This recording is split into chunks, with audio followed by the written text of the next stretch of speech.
Shoulder injuries can be problematic for the primary care physician, not just the diagnosis, but coming up with a treatment plan, giving a good evaluation. Hi, I'm Dr. Brian McDonough, and welcome to Primary Care today on ReachMD. My guest is Dr. Kelton Burbank. Dr. Burbank is an orthopedic surgeon at the Worcester Medical Center. He has written many articles, and one in particular I found interesting was in the American Family Physician, where he took a look at shoulder injuries and worked with a couple other primary care doctors putting together an article where they talked about common injuries. And first of all, welcome to the program. Thanks, Brian. But what I liked about your article, what you did was you kind of broke it down into the common things we see. And I want to start off a little bit, perhaps if we could, with rotator cuff injury, since that's one of the ones we hear about the most. It occurs commonly. How does a person come into the office who's suffering from one of them?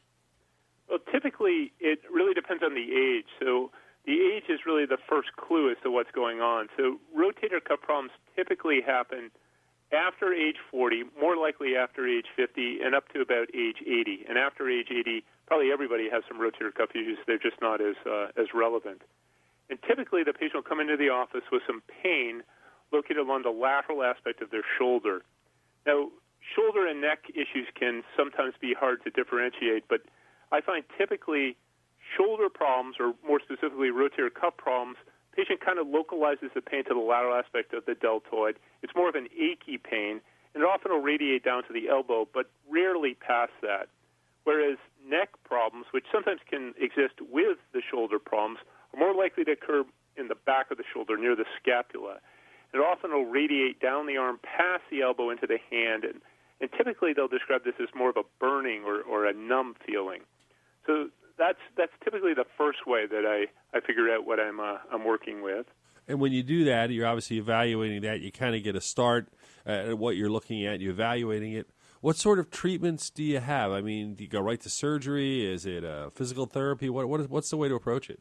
I think it depends, too, on the physical exam, how much problem they're having with it. So if I find that they can't lift their arm, or they can lift their arm but they're having a lot of pain and weakness, or they're unable to do their activities, often we'll next go to imaging, because it can be very hard to tell when somebody has rotator cuff dysfunction if that's caused by pain, which will often inhibit the shoulder from working, or actually a frank tear. So I find in the setting where I am concerned about a rotator cuff tear, an MRI scan is really invaluable.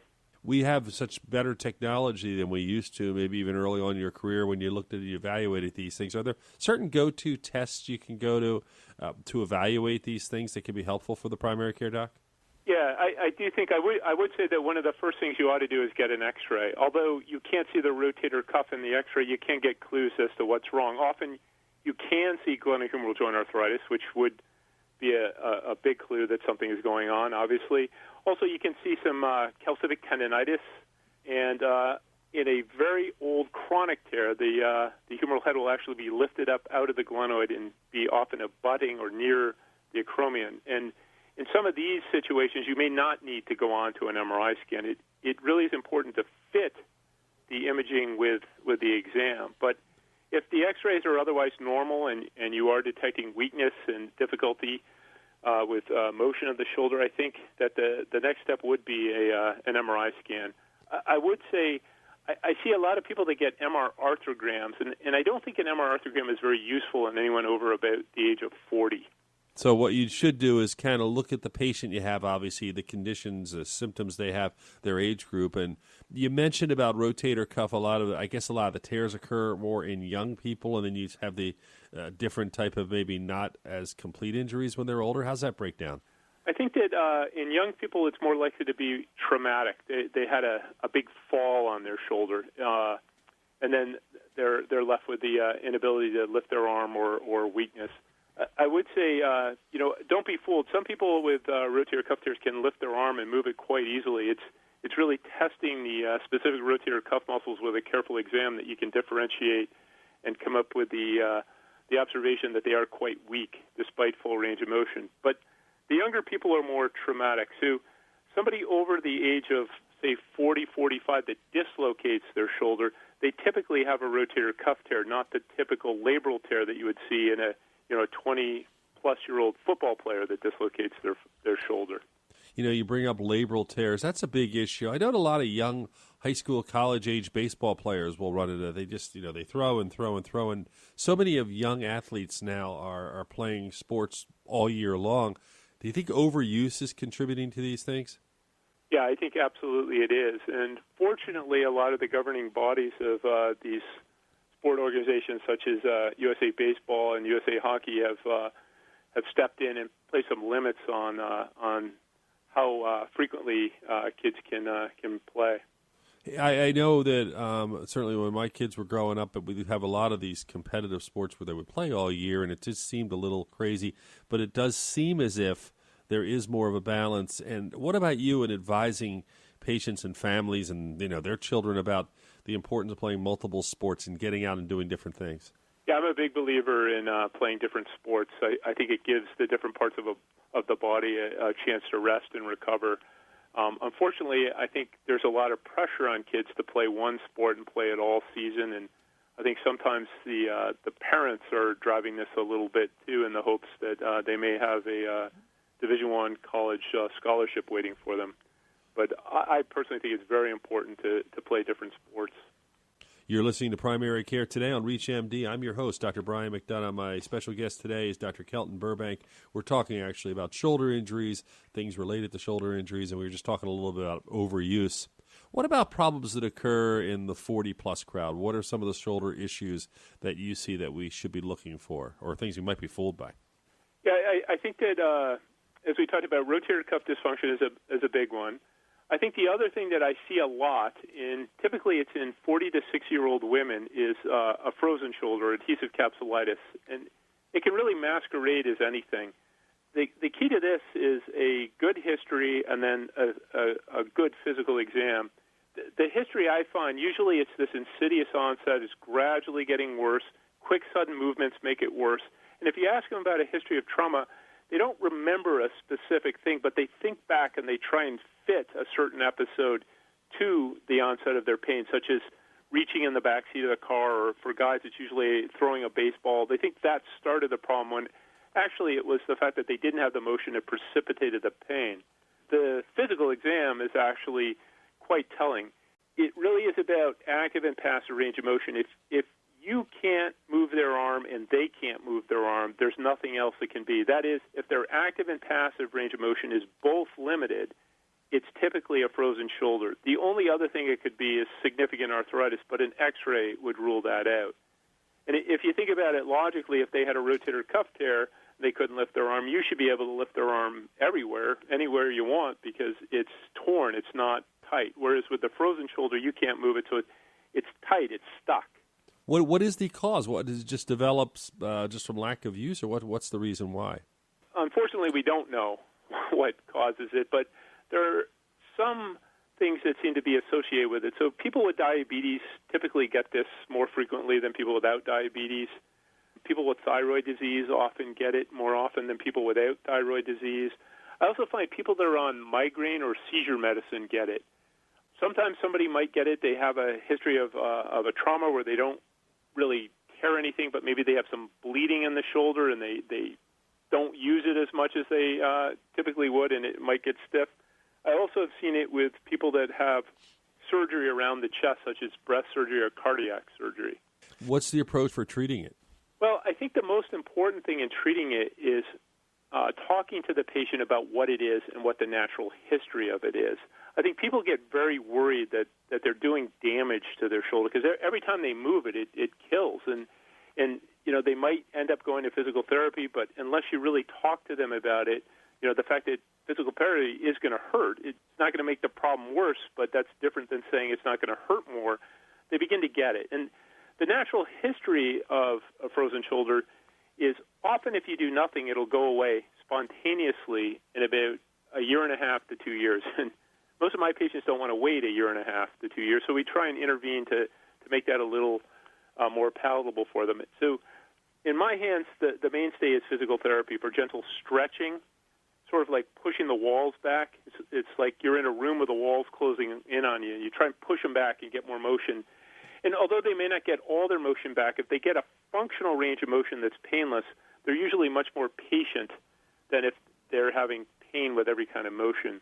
The next step for me is, and intra-articular cortisone injection. So I offer it to them, but we try to not use it. We try and do the therapy because they're going to need that anyway. I'll often start with the therapy, see them back in 6 weeks for a pep talk, really, because a lot of them will get discouraged at this point. And again, if they understand that this is a self-limited problem, they're willing to go with this. And then the cortisone shot is something you can use. So one of the things that has been studied in the past is the accuracy of an in-office intra-articular cortisone injection. So in some studies, they've actually had orthopedic surgeons inject the medicine into the shoulder in the office and then rate how confident they were that they were in. And as you might imagine, orthopedic surgeons almost universally were very confident they were in. And then they looked at the shoulder with imaging. So they had put some dye into the injection material, and it turns out that about 20% of the time we were actually getting the injection into the joint. So that means 80% of the time we weren't. And that can be very frustrating for patients because if the shot doesn't work, you'd like it to be because it didn't work, not because you didn't put it in the right place. So I typically do this in the radiology department. I have the interventional radiologist do it under X-ray so that we know that it went into the right place. So if it doesn't work, we know it's because of the disease process, not because we didn't get it in the right place. The other advantage of this is if they do a little dye injection, you get an arthrogram, and you get a kind of a cheap, quick, easy way of knowing whether you're dealing with a hiding, underlying rotator cuff tear as well. You're listening to Primary Care today on ReachMD. My guest is Dr. Kelton Burbank. Very interesting condition because you really aren't sure what causes it, and essentially it just kind of plays out, kind of burns out over time, I guess, and you get to start using the shoulder pretty well. Is there any way with that condition it doesn't get better and continues to get worse and progress downhill? It does. But in very few people, and as I said, in most people, if you explain to them the process, they're willing to hang in there. Certainly one treatment approach is surgery, and back before arthroscopy was as ubiquitous as it is now, the treatment used to be to put the patient to sleep and then manipulate their arm and basically rip up all the scar, which would work but was a little inelegant. That's still an option, but now we also like to scope the shoulder and try to release the capsule and the adhesions in a little more specifically so that we can get the motion that's really lacking back. So we like doing that, but in my hands, I would not do that unless the patient's had at least a year of non-operative treatment, simply because it's a self-limited problem. I'm not sure why you would want surgery for something that's probably going to go away on its own. The only exception to that is if the frozen shoulder is inhibiting them in their work or in their sport so that they really don't want to wait 6 months, 12 months to get back, and it's having a big impact on them in their life. But that's rare in my hands. Dr. Burbank, we only have about a minute to go or so in the program. Is there something we didn't talk about, things that maybe we as primary care doctors should be thinking of with shoulder injuries that you'd like to go over? Yeah, the one thing that I would like to share with primary care doctors is an approach to rotator cuff tears. The only thing in the shoulder that really has sort of a clock ticking that it is really important to get the patient on the right track as quickly as possible is a rotator cuff tear. Everything else, labral tears, arthritis, these are all things that, they're really about pain management. They're not going to lead to, horrendous things in the future. Rotator cuff tears, if they're missed or neglected, can progress, can atrophy, and can lead to bigger problems down the road. And the attritional tear in the older person, that's the one that usually the patient has a good chance of kind of staying in equilibrium despite the size of the tear. And physical therapy works very well for that. But I find knowing about it and trying to watch for any kind of progression of it is very helpful. The one problem that really needs to be addressed quickly is the traumatic rotator cuff tear. Really, that doesn't do well with physical therapy. Those are the ones that really do well when they're fixed quickly. That is within 3 months or so. So those are the ones that you got to be alert about. Well, Dr. Kelton Burbank, I want to thank you for joining us on Primary Care today. I think you really talked about a lot of issues in a short period of time, and I appreciate you taking the time from your busy schedule to join us. Thanks, Brian. This is Dr. Brian McDonough. If you missed any or part of this discussion, please visit reachmd.com/primary care today. You can download the podcast and learn more on the series. Thank you very much for listening.